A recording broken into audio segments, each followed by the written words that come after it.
He went to Mount Yamantau, fucking Soviet doomsday bunker. That's right. A fully operational military complex buried deep in the Ural Mountains. That's where Hudson was contacted by Friedrich Steiner, the Nazi scientist that developed the initial strain of Nova 6 for Dragovich.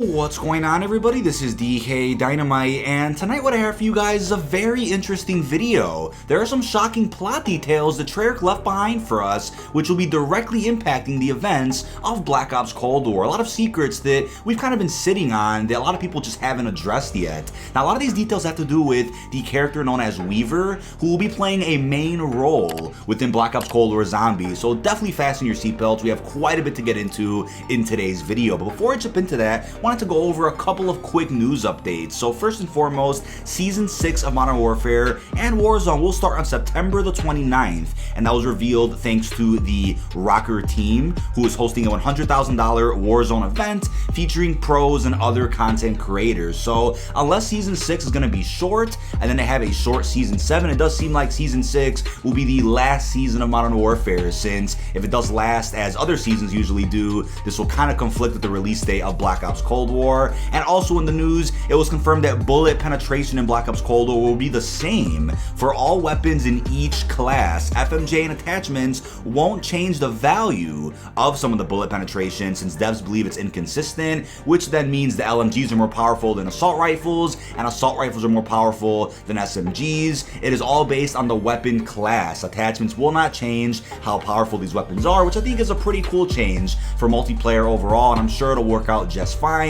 At least give the game a chance before you judge this decision here. And lastly, earlier today there was some breaking news that a new Activision job listing suggested that Call of Duty Warzone is coming soon to mobile devices. So it's unclear as to whether or not this will include crossplay, which means you could play Warzone on a mobile device with people who are playing on a PC or console. That is still unclear, but the job listing itself suggests that they want people to kind of learn the fundamentals of Warzone and how they can kind of convert that to a mobile experience. Hopefully it works out, and I think Activision has some big plans in mind when it comes to the mobile market, considering how successful Call of Duty Mobile has been, and I'm sure they just won't stop there. I think Warzone will definitely come over to mobile devices eventually, and we'll probably see that with the new Warzone map as well that gets introduced after the release of Black Ops Cold War. But now jumping into the interesting storyline, and this is something that Treyarch has again left behind for us to read, but will obviously be directly impacting the events of Black Ops Cold War, considering the upcoming Call of Duty is a direct sequel to Black Ops 1, and these things we're about to break down were never addressed in Black Ops 2 or forward. But as a huge reminder, Special Agent Gregory Weaver was one of the secondary protagonists and non-playable characters in the first Black Ops. He is a member of the CIA Special Activities Division and part of the squad in the mission WMD. You're seeing gameplay of WMD on screen right now, as you can see, and the call sign for his squad during WMD is Kilo 1. He also appears in the campaign missions known as Numbers and Executive Order. Executive Order was the mission where you unfortunately see Kravchenko take one of his eyes out, and even though Weaver got one of his eyes blown out, he was ready to jump right back into the action with the squad. So what an absolute beast of a character Weaver seriously is. But we also see Weaver in the campaign mission known as Numbers, where he helps Jason Hudson interrogate Dr. Clark to figure out what the numbers mean, but it's later revealed that it was both Hudson and Weaver that were interrogating Mason that entire time throughout the entire Black Ops 1 campaign. But after the events of Black Ops 1, Weaver's status becomes unknown, and through the terminals in Black Ops 1, it was revealed that Weaver actually was a part of a very secret operation, which may have left his status unknown, but may have also caused Weaver to retire.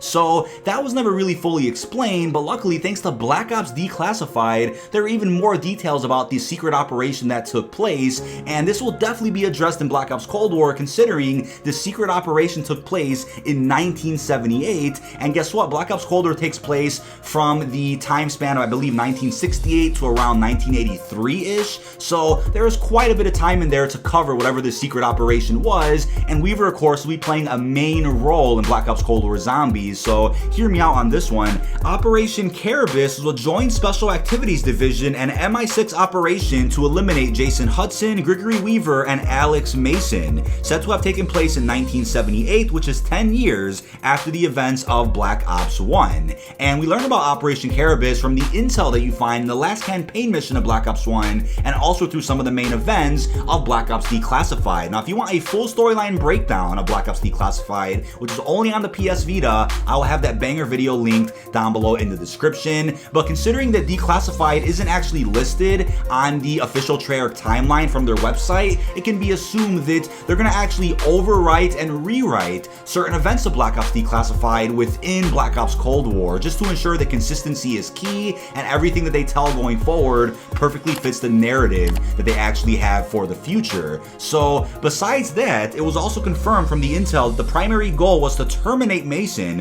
whom the SAD deemed to be mentally unstable and became a threat to national security. Hudson and Weaver were also included as targets for termination due to their backing of Mason, thereby making them a threat to national security as well. Although it is known that CIA analyst Ryan Jackson will join the task force as advisor due to his extensive knowledge of the targets, given he handled the reports and analysis of personnel and events concerning the trio, which we see perfectly in Black Ops Declassified. He was also joined with young Special Air Service operator named Jonathan Price. Nothing is known about the outcome of the mission or the fate of its participants because, as of October 30th, 1978, the operation was still in preparation phase, with Ryan Jackson's temporary field operative status only having been approved days before. It can be assumed that the mission either failed or was dissolved, as the events from Black Ops 2 show Hudson and Alex Mason to still be alive many years after the operation actually took place. And Hudson was still employed by the CIA in Black Ops 2,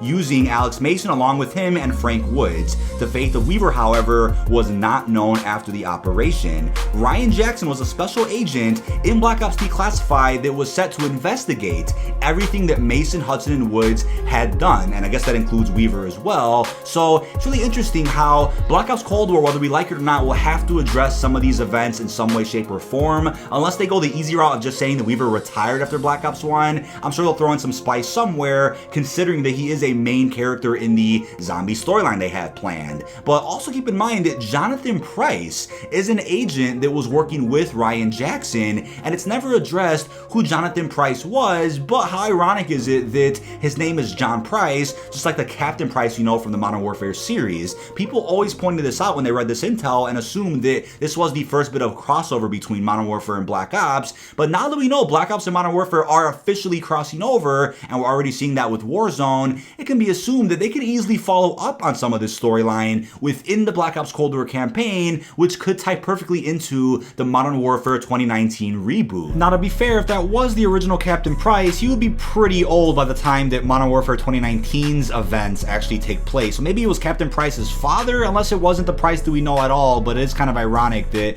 the name itself was used for this storyline. Now, I think what's most interesting about Black Ops Cold War is that this is the opportunity for Treyarch to answer some of the questions that people have had for many years about their characters, such as how did Mason get away with killing JFK? Did Hudson and Woods know about it? You know, how will Mason react in this campaign? Will he still be brainwashed by the numbers, considering Kravchenko hadn't been killed yet since Black Ops 2 is many years later? So a lot of questions have some great opportunity to be answered within this upcoming campaign, and one of them is, of course, what happened to Weaver. So I guess we could say if this operation remains canon, that's if they rewrite parts of Declassified or simply use some of the events from that game, then Operation Charybdis could still be used to fill in gaps in between the Black Ops 1 and Cold War story. Now, what I've also been saying many times in the past is that the campaign missions in Black Ops Cold War and the locations we go to are almost identical to the missions we have in Black Ops Declassified, so that's why I'm still on the fence of saying I really do believe we're going to be rewriting events of Declassified just to ensure that the events that we tell in this campaign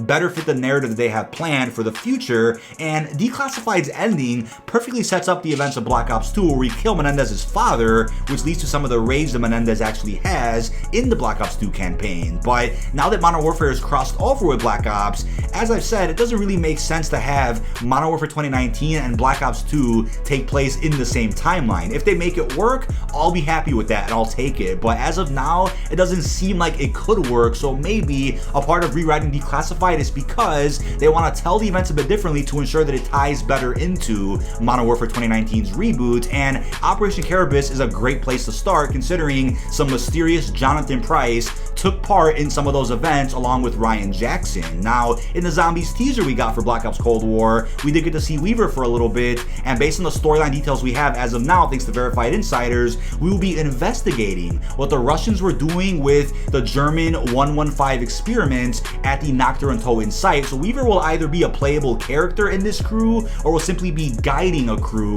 to figure out what was going on. Maybe he'll guide us through the radio or something, or he'll talk to us about the Easter egg. We'll just have to wait and see. But I just think Operation Charybdis is such a perfect place to start with how you continue Weaver's arc after the events of Black Ops 1. And as much as I love Black Ops 2, there is just so much that was left unexplained after the events of Black Ops 1. Not just Operation Charybdis, but so many things that were hinted at in the terminal with some of the intel. And I'm sure Treyarch had plans to eventually finish up that arc, but for whatever reason never had a chance to. But now that this game is a direct sequel to Black Ops 1, this is, as I said, the perfect opportunity to fill in all loose ends to ensure that if this is the last Black Ops game, all questions can be answered, whether it's for campaign or even for zombies. But that is about it. This has been dkdynamite. Weaver also returned in Blackout in the form of a microtransaction, but his story arc still wasn't explored one bit, so we'll of course have to wait for that within Black Ops Cold War. Also, let me know down below in the comments, do you guys want to see more storyline breakdowns like this? I really love making these videos, and I really adored making the Black Ops Declassified one, and I'm glad that this was a nice follow-up to that video since